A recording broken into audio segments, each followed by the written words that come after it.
timing. Sonic from the Oh, occasional good, good, good. I've been waiting for that. Yeah, I thought you would be. Just came out at 7 o'clock this morning. Okay, let's take a look at it. Geologists and engineers have a lot to say to each other when it comes to looking at the details of reservoir rock, especially when that rock is known to contain petroleum. We know that the best overall recovery from any reservoir is possible only when we have a comprehensive technical description of the producing zones and their subsurface setting. The process of putting together such a description is called reservoir characterization, the subject of this module. Reservoir characterization combines a geological understanding of the genesis, composition, and history of the original sediment with engineering data and petrophysical properties. Basically, the engineer comes to know and predict how a reservoir behaves, and the geologist to know and describe the reservoir setting. Let's take a look at some real reservoir rocks to illustrate the procedure. Take this outcrop, for example. Fine-grained, very thin sandstone layers separated by impermeable shale. Probably very poor reservoir quality. But just above or below it may exist this rock type. Obviously coarse-grained, sandy, probably very porous, permeable rock. But how continuous is this zone? How thick? Why do its porosity and permeability vary over short lateral and vertical distances? And most importantly, how can we predict this? These are only a few of the critical questions that a reservoir characterization study will answer. In this program, we'll look first at how sediment is deposited in different environments to form potential reservoirs. Then we'll see how geologists and geophysicists collect and interpret data on both the large scale and microscopic characteristics of reservoir environments, and how their work is combined with detailed engineering study of reservoir fluid behavior to complete a useful characterization study.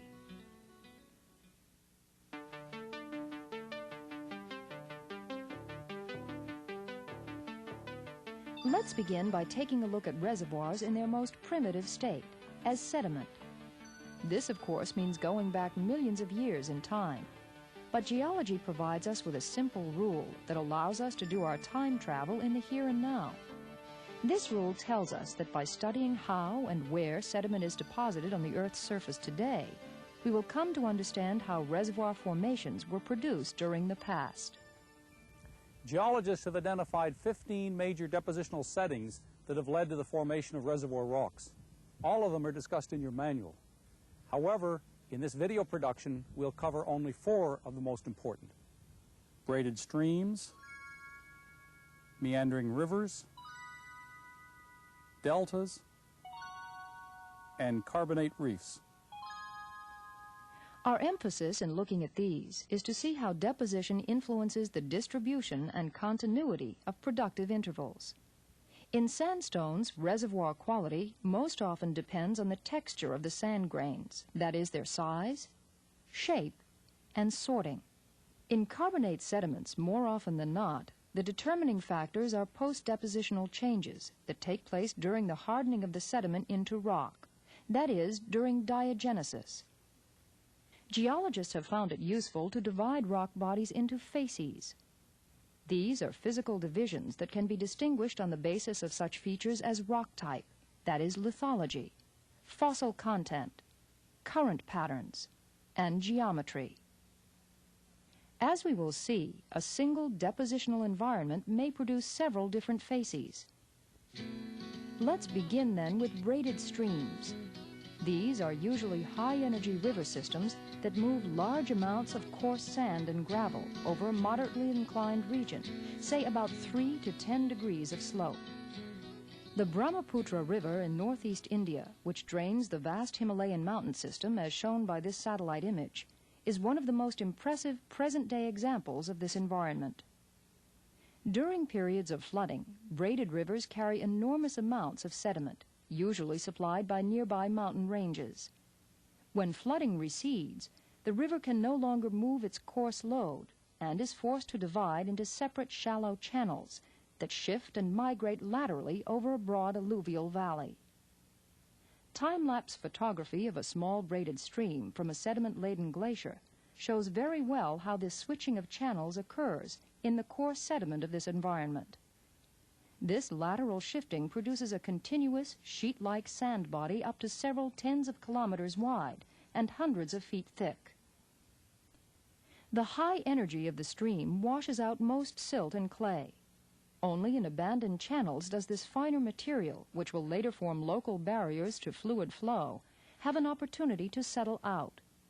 Often, then, only thin, discontinuous shale lenses will exist within a thick, extensive complex of coarse sands and gravels. An idealized vertical sequence of a single braided channel begins at the base with coarse, gravelly sand that is overlain by progressively finer sand and truncated or cut off by the bottom of the next shallow channel. The deposits of this environment, then, can be recognized by their coarseness, the general lack of shale, and by bedding forms that indicate high-energy channel flow and migration. In a thick sequence of braided stream deposits, non-pebbly sandstone intervals are well sorted, contain very little clay, and therefore have high porosities and permeabilities and good lateral continuity. Remembering that the SP gamma ray log curve generally indicates sand to the left and shale to the right, we can see that the log profile for a braided stream deposit is often relatively simple and blocky, with only a few shale kicks. The giant Prudhoe Bay field on the north slope of Alaska is one of the classic examples of braided alluvial reservoirs in the world. If we look at both an SP and resistivity log curve from a productive well in this field, we see an almost ideal block-like pattern. Since we're here, we might also note the upward increase in sand shown by this portion of the log. This is generated by deltaic sediments, which we will examine shortly. The Prudhoe Bay Reservoir is as much as 50 kilometers wide and 225 meters thick. It demonstrates conclusively the excellent reservoir continuity in the very coarse sands of the braided stream environment. Downstream, where the regional slope is lower, braiding often gives way to a single, far more sinuous, meandering channel pattern. Sediment is now more fine-grained, with clay and silt comprising a major portion of the overall environment. The single river channel migrates back and forth over a broad band called a meander belt, within which sand is deposited. Specific meanders within this belt are constantly shifting as the river erodes material from the outside of the meander loops and deposits sand as point bars on the inner bank, where the water velocity is not as great. Loops continually become so extended and goosenecked that they are cut off and abandoned, leaving what is called an oxbow lake, which will be slowly filled in with a plug of clay and silt. Fine-grained material is also deposited during periods of high water, when the river rises and spreads out onto its floodplain. In a subsiding basin, a meander belt may become covered and preserved as a long, partially continuous shoestring sand body, enclosed in impermeable floodplain silt and clay. The primary reservoir facies in this setting, then, is the point bar sand deposit, which, as we've said, accumulates on the inside of meander loops. The migration of the channel results in an upward sequence of sediments that becomes progressively finer grained. One of these typical vertical sequences shows coarse sands and gravels at the base, with successively finer sands above. These grade into silt, and finally a capping of non-reservoir floodplain shales, often cut into by the base of the next sequence. This, then, would be a complete sequence, but it can, of course, be truncated at any point in its development. This fining upward depositional pattern generates a distinctive bell-shaped SP, or gamma ray log curve, that characterizes channel fill in many environments. The best permeabilities are found in the coarse and medium-grained sand, where sorting is best. But overall, the variation in the details of deposition creates local change in reservoir quality. Predicting continuity can prove difficult, and therefore these reservoirs often require careful engineering study. In the Powder River Basin of eastern Wyoming, the Coyote Creek field provides an excellent example of a reservoir that produces from a point bar sand facies. The small size of this field is rather typical. We can see that the point bar is immediately adjacent to a shale-filled oxbow, which once might have looked something like this. Large meandering river systems frequently become deltas where they enter a permanent body of water, such as an ocean. Basically, deltas, our third depositional environment, are the result of the river reaching the ocean and spreading out, losing energy, and thus releasing its sediment load in a fan-shaped or semicircular pattern, such as that shown by this remarkable eyeball satellite image of the Yukon Delta in Alaska. Notice the many small vein-like distributary channels that act as sediment feeders for the active deposition that occurs out in front of the exposed surface of the delta. More sediment is deposited more rapidly in this type of environment than anywhere else on Earth. The ideal delta builds out in a progression of sediment types which become finer-grained with distance from the river's mouth. Suspended silts and clays are transported farther out into the ocean to form thin-bedded pro-delta deposits. Shoreward of these, the coarser silts and fine sands of the delta front are laid down.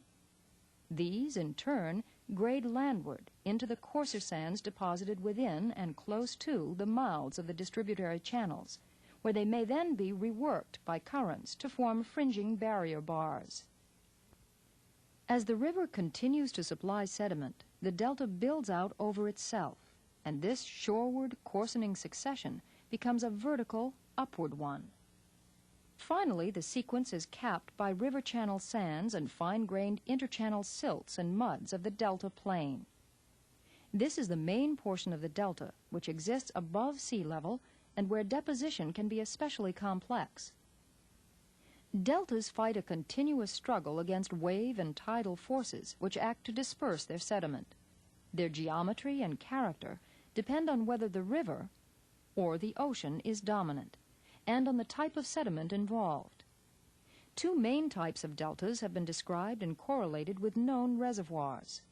The first of these is the high-energy sand delta, like that of the modern Nile, which shows nearly continuous sandbars at its subaerial fringe, and is cut by only a few large distributary channels. The continuity of these bar and channel sands is often excellent, as shown by this hypothetical cross-section. Now let's compare this with the second major type of delta, the low-energy mud type. As shown by this image of the Kiang River near Hong Kong, muddy deltas have irregular shorelines and a surface dominated by numerous distributary channels. Here, wave and tidal influence is strong, and the component of silt and clay carried by the river is mixed in with the sand of the delta fringe. Bars and channels are more discontinuous, interrupted frequently by non-reservoir shale intervals. For both types of deltas, the primary reservoir facies are the distributary channel sand, deposited in a setting like this, and, more importantly, the fringing bar sand, which tends to parallel the shoreline, or be concentrated around the mouths of distributary channels. Near the base, these bars are often silty and interbedded with shales, but they become progressively coarser and more permeable towards the top. This is strongly reflected on an idealized log profile of this facies, which resembles a funnel shape. In other words, an upward coarsening profile, like the one we saw earlier on the log from Prudhoe Bay. Reservoir quality, then, tends to increase upward in a bar deposit.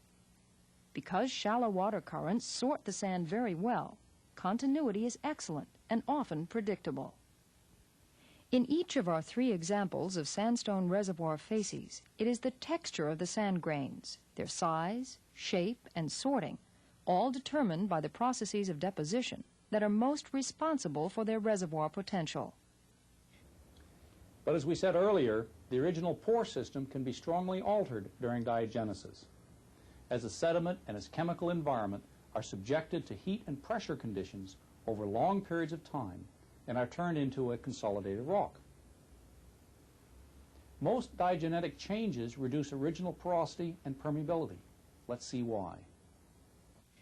Diagenesis begins with compaction, which is accompanied by the deformation and cementation of grains and the growth of pore-lining clay minerals, especially chlorite.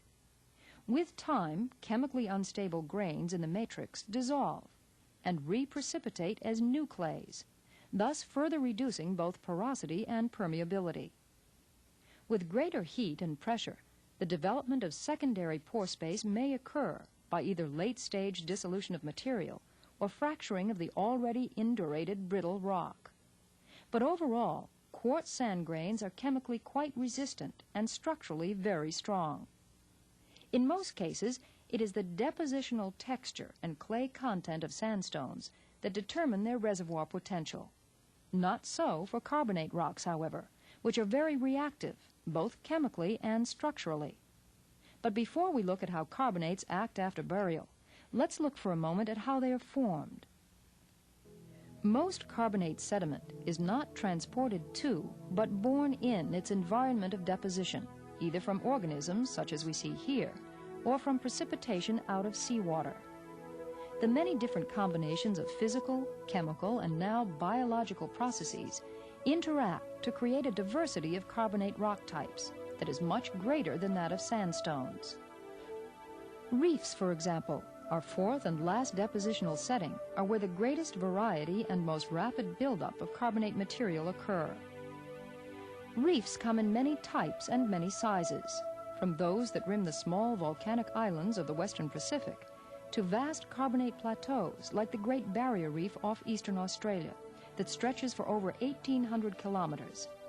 In all cases, they are built by massive or branching organisms that require well-aerated water and thus grow just below maximum levels of wave and tidal action. The high energy of this setting washes out most fine material, and the resulting rock is mostly composed of the porous framework left by the organisms after they die and dissolve away. Most reefs are divisible into several major zones of very different reservoir quality.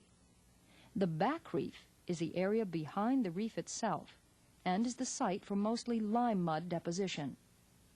Next outward is the reef flat or crest, which marks the top of the reef core that has accumulated from successive generations of organisms building communities on the dense but hollow remains of their ancestors. Seaward of the crest is the forereef, composed of coarse fragments and carbonate sand that form a steep slope of material which, like this spherical piece of coral, has avalanched down from the reef crest. In some cases, the main reef body becomes filled in with lime mud or is tightly cemented during diagenesis. Then it is this talus of broken detritus that can form the important reservoir rock of a reef. Beyond the forereef, more open marine processes assert themselves, and sediment becomes a fine-grained mixture of clay and lime mud. Alternately, there may be an interreef area separating smaller patch or pinnacle reefs. The well-studied Belize reef system of the Western Caribbean provides a striking example of patch reef development. Looking more closely at the reef core itself, we find that it is very complex, consisting of many interrelated and interlayered facies. These particular examples are from the productive Leduc Reef trend in central Alberta. Such complexity characterizes the great majority of preserved reefs in the rock record. Their high overall reservoir quality and their common juxtaposition with organic marine shales have made them, overall, the most prolific of carbonate reservoirs.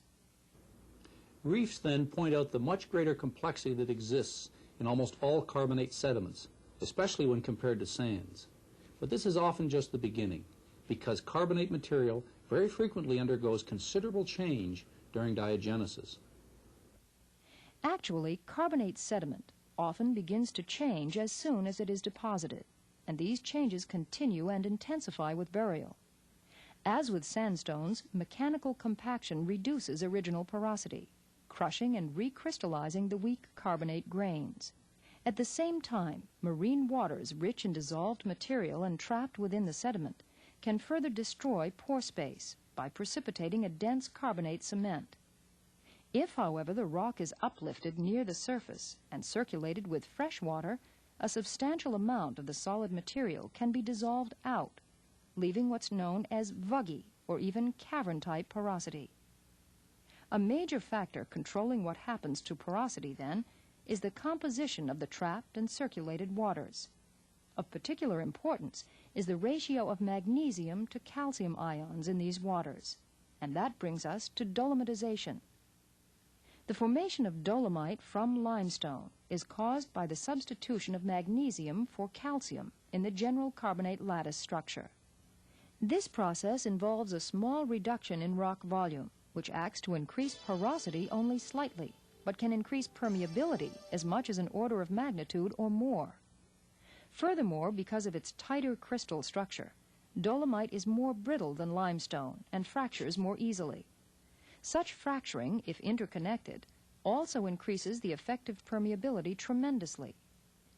For example, the Azmari limestone of the Zagros Mountains in eastern Iran is part of a sedimentary sequence that has been compressed into a striking series of long linear folds bounded by thrust faults. The folding has created an extensive interconnected fracture system in the limestone. Though matrix permeabilities average only about 10 millidarcies, sustained production rates as high as 80,000 barrels per day have been achieved, and pressure response is essentially instantaneous over tens of kilometers. That, to say the least, is impressive and tells us how valuable natural fracturing can be to reservoir productivity. Now let's take a moment and briefly summarize what we've learned in this first unit. We've seen how deposition takes place in 4 major reservoir environments of importance to hydrocarbon exploration. How braided streams create sheets of highly porous, laterally continuous sands. How, in contrast, meandering river systems create relatively isolated sand bodies, with sometimes excellent reservoir potential. And how they often merge into deltas, which come in 2 major types: the high-energy sandy delta that deposits good quality continuous channel and bar sands, and the low-energy muddy delta, in which the bar facies is frequently interrupted by silt and clay layers. We have also looked briefly at marine reefs, described their various facies, and specified those most likely to provide good quality reservoir rock. And we have seen that for sandstones, the primary texture of the sand grains is most often the principal determinant of final reservoir quality, while for carbonates, it is most often the post-depositional changes, such as dolomitization, that are responsible for the creation of reservoir quality rock. All this gives us an understanding of how depositional processes directly influence the reservoir quality of rock. In the next unit, we'll learn how geophysicists and geologists characterize a reservoir by gathering and interpreting information from the subsurface. Before doing so, though, it is best that you become thoroughly familiar with what we've covered in Unit 1. Please stop the tape, read sections 1 and 2 in your manual, and complete the exercises listed at the end of the unit.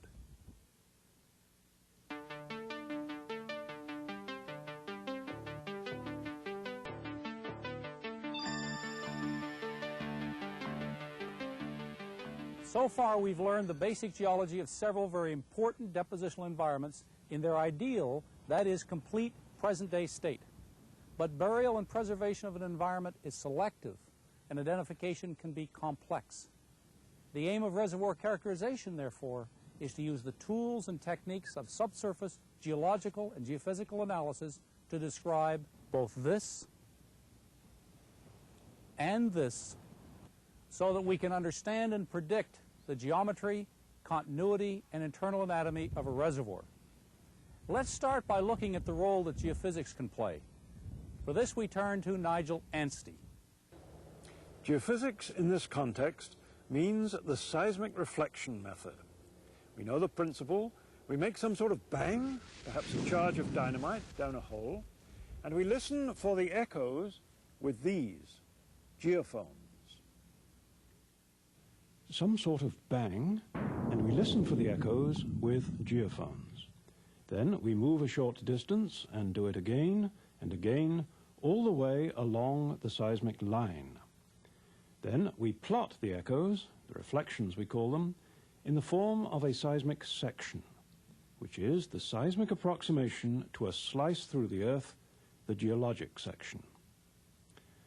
on a seismic section, each reflection represents the interface between two rock layers, and the strength of the reflection represents the contrast of rock hardness across the interface. The main function of seismics, then, is to see structure. Seismics can say where the reservoir is high. But if we ask about the reservoir's thickness or its internal nature, seismics is less effective. Seismics has difficulty seeing anything smaller than about 20 meters thick and about 50 meters in lateral extent. Everything within that tends to be blurred. Seismics is the coarsest of our reservoir measurements. Even if seismics can seldom see the internal nature of the reservoir rock, it can sometimes identify the depositional environment. Thus, the basin-wide continuity of many of these reflectors tells us that they are certainly marine. In contrast, the fragmented pattern of weak reflections here suggests non-marine deposition. Seismically, a massive braided stream sandstone, such as the reservoir at Prudhoe Bay, looks very much like this. We can go further. This sediment pod, formed on an ancient eroding rock mass, is obviously likely to contain poorly sorted, coarse-grained sand and conglomerates. In our mind's eye, we see it looking like this. This seismic section, now a horizontal one, obviously suggests a meandering river with its point bars and oxbow lakes. In our mind's eye, we see it looking like this. And this seismic section, again a vertical one, clearly shows a reef with its featureless interior, its back reef sediments, and its forereef talus slopes. Again, in our mind's eye, from the character of the internal reflections and the pattern of the surrounding reflections, we infer from seismics the nature of the potential reservoir. Thank you, Nigel. Now let's take a look at how we can obtain additional information on the reservoir. To find out about the geologist's contribution, let's turn to Dave Morrill. In any new area, before drilling, our knowledge of the subsurface is obtained almost exclusively from geophysical surveys. Here we see an example conducted on the north slope of Alaska. But once drilling is underway, the geologist is supplied with a variety of hard data from the subsurface. These are basically from two types of evidence: samples of the rocks themselves, like drill cuttings and cores, and wireline logs. A geologist looks at the large-scale features of a reservoir, its overall size and configuration, as well as at its microscopic properties, the nature of the rock itself. He represents the knowledge gained from this analysis in a series of detailed maps and cross-sections that show the size, shape, structure, and productive limits of a reservoir. Let's look at some examples from a field with which we're already familiar. The productive sands at Prudhoe Bay, you'll remember, were originally deposited in a braided stream environment like this one. As with many reservoirs, however, their present-day setting is characterized by a degree of tectonic deformation, in other words, folding and faulting. To represent the structure of a reservoir, geologists use formation depths obtained from well logs to draw structure contour maps. These show the changing depth to the reservoir interval from a chosen datum horizon, usually sea level. Structure contour maps then show topography on the top of the producing formation.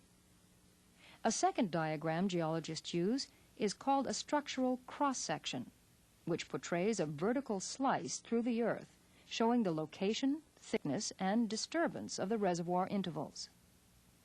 Both these types of diagrams are used to show fluid contacts and well locations.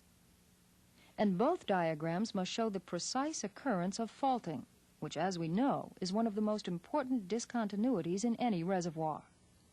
We remember that faults can act as barriers to flow, or as conduits for fluid migration. Structure, as we've said, is sometimes very legible on seismic sections, and a geologist must integrate these data with his well log information to reach a final interpretation of the reservoir. The next basic step the geologist takes is to map the thickness of the reservoir and its net pay. This means constructing isopac maps. Because they often reveal distinct geometries, isopac maps of the reservoir are also sometimes excellent indicators of the original depositional environments. So, with the use of these maps and cross-sections, we arrive at a basic understanding of the location, structure, and geometry of our reservoir. We must remember, however, that the interpretations shown on these maps and sections are only as reliable as the latest bit of well information, and must be continually updated as new wells are drilled. Now let's look at the reservoir's internal anatomy, its rock properties. Our data are gathered from a number of sources. Drill cuttings are usually examined, tested, and logged early in the development of a field to determine rock type and texture. Coring, which gives us large, coherent samples of the reservoir for analysis, is especially crucial to reservoir characterization, as we will see in a few minutes.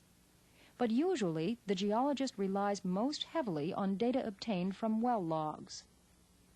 Returning again to Prudhoe Bay, we might choose the SP log from a well that we've seen before. Add a sonic log, and see how these correlate with other SP and sonic logs along a north-south line through the field. We can see that the correlation is very good, meaning we can pick out and trace the main facies boundaries, even across this fault. Logs then are used to construct cross-sections. They can be moved up or down relative to each other so that structural disturbance can be removed. This type of diagram, by the way, is called a stratigraphic cross-section because it highlights the original relationships between various strata prior to structural deformation. Generally, a number of different logs are run in a well and correlated against each other. Each log is a chart of how the various rock layers respond to an induced signal or produce natural signals of their own. Because each log reflects a different physical characteristic of rock, it can be used to help calculate or infer petrophysical properties of central importance to reservoir studies. Let's just take a minute to see how geologists, using a limited amount of log data, not only infer a depositional environment, but predict reservoir geometry as well. Let's say the well cuttings have shown our formation to be a well-sorted, oil-bearing sandstone. The gamma ray log shows the upward coarsening profile typical of a bar sand in a fringing delta environment, like those we saw at the Nile Delta. Comparing the dip meter log, we see a pattern of increasing dips in the shale just above the bar. These likely represent draping of the softer shale over the flanks of the bar, as shown here. This then gives us two crucial pieces of information. One, the direction of the bar's long axis, which is roughly 90 degrees to the draping. And two, the thickest part of the bar, which is to the southeast. Thus, the basic geometry of this potential reservoir can be quickly sketched from data of a single well. But we also have to remember that log data is not always clear, and information from cuttings and cores must be used for reliable interpretations of depositional environments. Cores, in fact, are usually the true backbone to any reservoir study because they provide samples for both visual analysis and laboratory testing. After it's recovered, the core is usually cut along its length to expose a fresh surface, which is then inspected and described in detail by a geologist. Most cores are divided into vertical sequence of genetic units on the basis of internally consistent features such as these, that show a common depositional origin. Some of these features are relatively small scale and therefore need to be studied carefully. For example, a geologist has to describe in detail such properties as grain size, texture, and mineralogy. Special attention must be paid to sedimentary structures, such as crossbedding, since these are direct indicators of specific depositional processes and possible reservoir quality trends. Also important are fossils and other signs of biological activity, such as burrows, which can be used to distinguish specific sub-environments and thus facies. Once the core has been described and analyzed into facies, the geologist can calibrate well log response to the characteristics of the rock, and thus accurately trace facies between wells. This information is usually augmented by what can be observed on a microscopic level. Here geologists use thin sections, which are slices of rock ground down so fine they can be penetrated by the light source of a microscope. Thin section analysis allows the geologist to study rock mineralogy, texture, and pore structure directly. Clays, however, which can create serious production problems, are often difficult to identify in thin section, but can be differentiated with accuracy by X-ray diffraction plots, such as this. But our very closest and most spectacular direct look at the rocks is offered by the scanning electron microscope, which allows us to examine both the detailed structure of individual pores and pore throats and the location, type, and abundance of clay minerals. We also add this information to our study, at the same time helping to fine-tune our geologic interpretation. Basically then, only after we have collected, analyzed, and integrated all these data can we construct the geologic framework of the reservoir. So from the direct well information, and that information provided by seismics, we are able to describe the reservoir in some detail, to model it geologically. What we now need to do is to quantify the reservoir quality that we have characterized and to calibrate our information in the form of a reservoir engineering model that describes the actual behavior of fluids in the reservoir. We'll do just that in the next unit. For now, though, please read sections 3 and 4 in your manual and do the appropriate exercises.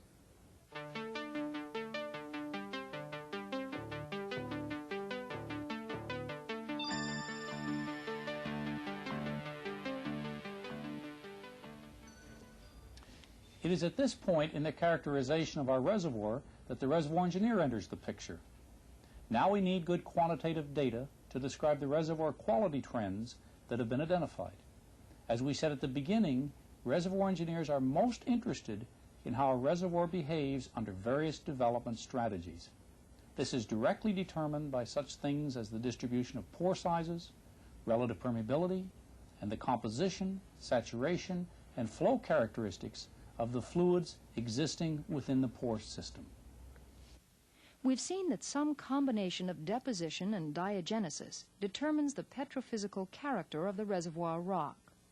This means that with geologic data, we are usually able to predict only general conditions of fluid flow within the reservoir. For example, diagenesis may have created high permeability zones or permeability barriers in a particular facies. What the engineer needs in order to predict fluid flow behavior, then, is quantitative data on specific properties of the rock which determine fluid saturation and movement. Much of this data is derived from the analysis of core samples. Let's look for a moment at the more important measurements that are made. Certainly saturation, porosity, and permeability measurements are required, as we have seen in our discussion of core analysis in PE 405. We might remember, though, that where porosity is almost independent of grain size, but very dependent on sorting, permeability is a function of both grain size and sorting. This makes it much more susceptible to rapid local change. To predict permeability distribution in areas where only log data exist, we must often make use of a porosity-permeability correlation plot, such as this. The correlation is usually valid over limited range, not linear, and is much better in sandstones where the original relationship between porosity and permeability is best preserved. It's also most applicable, of course, when used on a facies-by-facies basis. Standard permeability data from core analysis are usually reported with only one fluid present, usually air or helium, at 100% saturation. These values of absolute permeability certainly have their uses, but what the engineer really needs in order to estimate reservoir performance are relative permeability data, which, as you remember, describe the flow behavior of one fluid when there are two or more fluids present in the reservoir rock. In addition, Capillary pressure measurements made on core samples are extremely valuable because they provide us with such crucial information as pore size distribution, the sealing capacity of permeability barriers, such as shale intervals and faults, the thickness and location of the oil-water or gas-water transition zone, initial fluid saturation, and residual oil saturation after both primary and secondary recovery. As we might expect, many of these petrophysical properties are interrelated because they depend on the detailed nature of the pore system in the reservoir. They therefore can be grouped according to facies, which of course brings us back to geology. Our next step then is to correlate these data against well logs and thus integrate them into the geologic model as a whole. This is called rock typing. Each rock type will show a consistent and distinct set of reservoir properties. It is important to recognize that often a single facies, such as a point bar sand, will be subdivided into several rock types. This is useful from the engineering point of view, too, because reservoir performance will differ for each rock type. So it would seem that at this point we have everything we need to fully characterize a reservoir. And in fact, this level of description is often sufficient to guide the early production from a field. But actually there is one major thing still missing: verification of the reservoir model. What we've still to include in our model is a certain amount of reality, data on actual field production performance, including information from any well tests that might have been performed. The geologic model, we should realize, is something of an ideal when used as a basis for predicting the reservoir environment. A range of reservoir heterogeneities are, at best, only suggested by straight geology. Much of what the engineer must do now is to adjust the ideal to the real, at least in terms of reservoir performance. He does this by introducing the concept of the flow unit. A flow unit is defined as a zone of similar rock type that is in hydrodynamic communication. Now, because changes in the reservoir quality of single depositional units are rather common, flow units often correspond only generally to geologic facies. As you remember, such things as changes in grain texture, clay content, fracturing, and the specific influence of diagenesis, all factors that will inevitably affect fluid flow, can and do occur within single facies.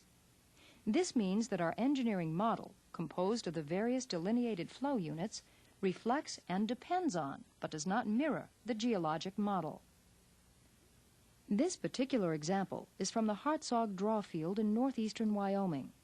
A pore size distribution graph showed that flow units 4 and 5 have the best reservoir quality.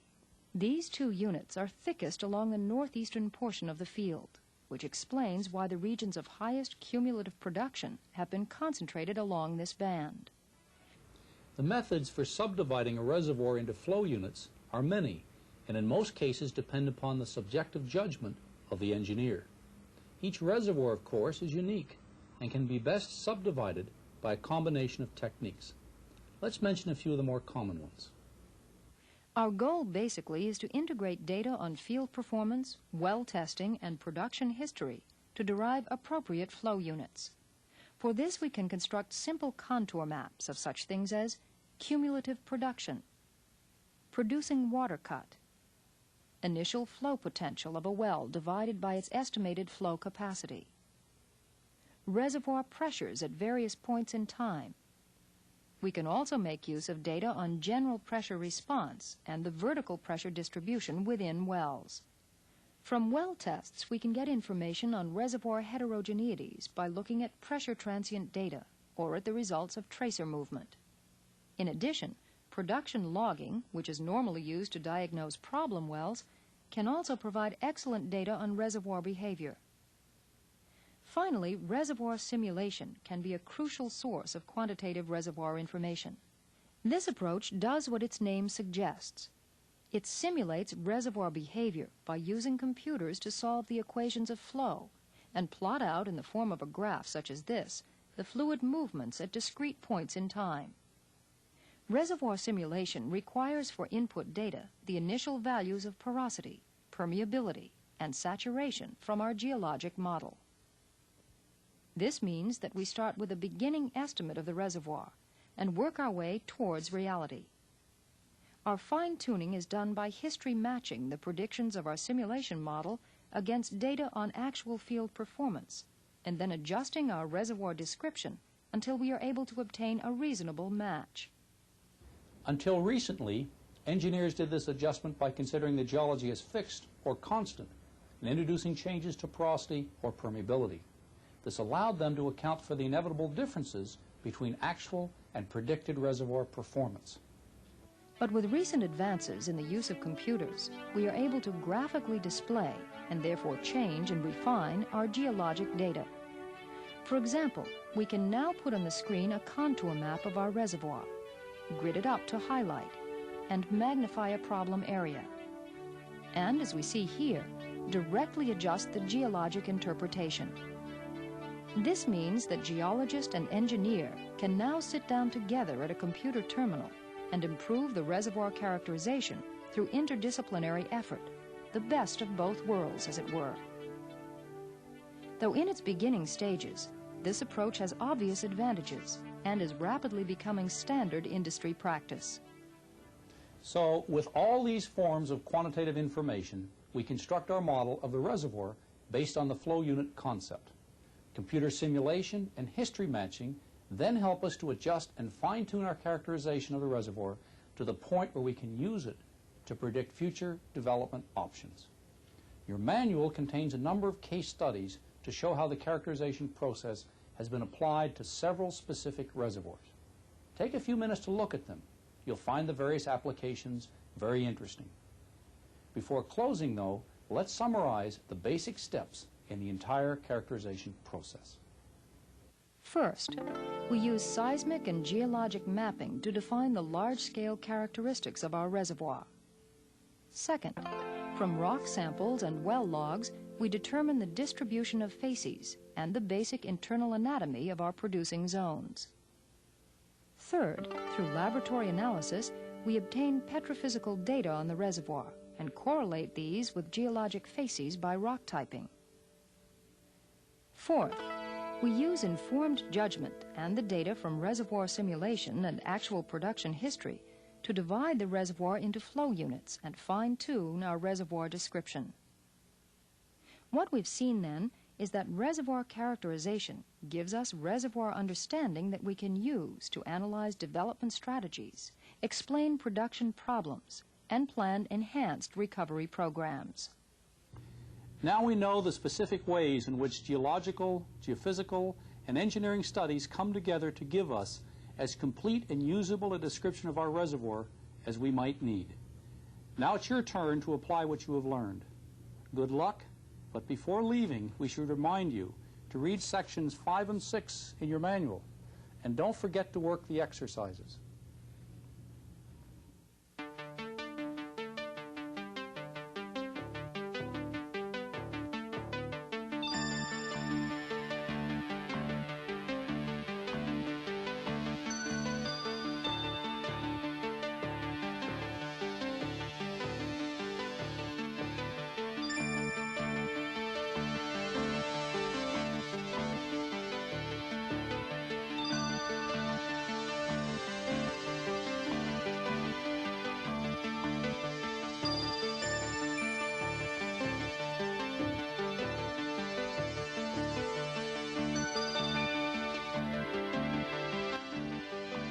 This program has been sponsored in part by the following companies: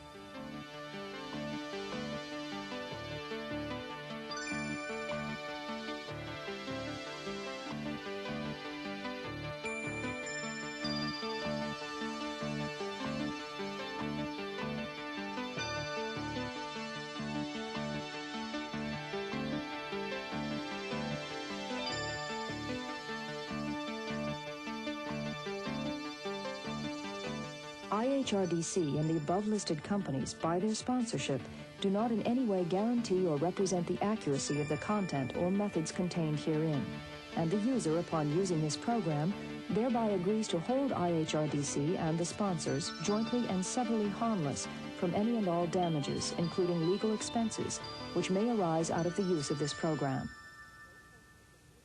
No portion of this videotape may be reproduced without the written consent of IHRDC.